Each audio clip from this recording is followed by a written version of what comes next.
So part 5 of materials I use with my patients and clients is collage. So I wanted to save it to last because I was working on a gift for a friend of mine who is having a baby. And I did it all in collage and I wanted to share it with you guys. Before I reveal though, let's talk about working with collage with our patients. Collage is great. I love collecting magazines. Sometimes like where I work we have them donated, so I do have like a pretty decent collection. Everything from food magazines, which are usually really helpful because when we're talking about emotions or talking about things that we love about our lives or things in our future, food usually comes up. So food magazines are always great to use. Any kind of nature things. For me, there's a Texas Monthly magazine here, and they love using that because it's kind of like a piece of home for them, so they do find images. But text is also really important.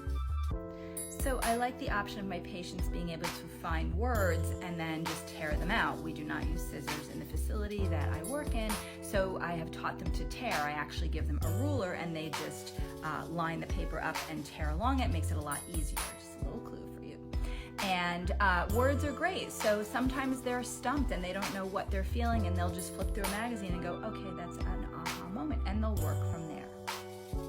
One directive in particular that collage is great for is vision boards, or just for seeing things in your future. So this is really good to work with patients who are maybe, staying in the facility that I'm in for a few weeks, and then what do you see outside of that for yourself? So collage always comes in handy. But for my own artwork, I really love it. It's just such a different medium, and I'm going to show you what I did. So I've used this medium before doing my own artwork, and I really love doing it. It's very time consuming. It makes you think on your toes. You really can think outside the box as well. And like I said, actually magazines work really well for this. I particularly love Vogue magazine, and especially when I'm working with, you'll see these images, certain animals that I was doing. I would just go to the fall issue because I was looking for stuff for a lion or for a giraffe, and as you know, those colors that they have are kind of autumnal, and it was the perfect thing. So all the process was actually taking the image, I enlarged the image, I printed it out in color, and then I adhered it to the, this actually was watercolor paper.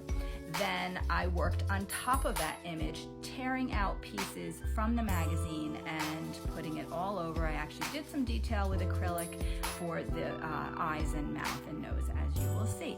She absolutely loved it. I gave it to her yesterday, and I am so happy she loved it, because doing art for people as gifts is always very tedious for me, but it's also nerve-wracking because I just want them to love it as much as I do. So take a peek at what I did. I absolutely love it. Hope you do too. Comments are welcome. I'm Jean, and I'm an art therapist.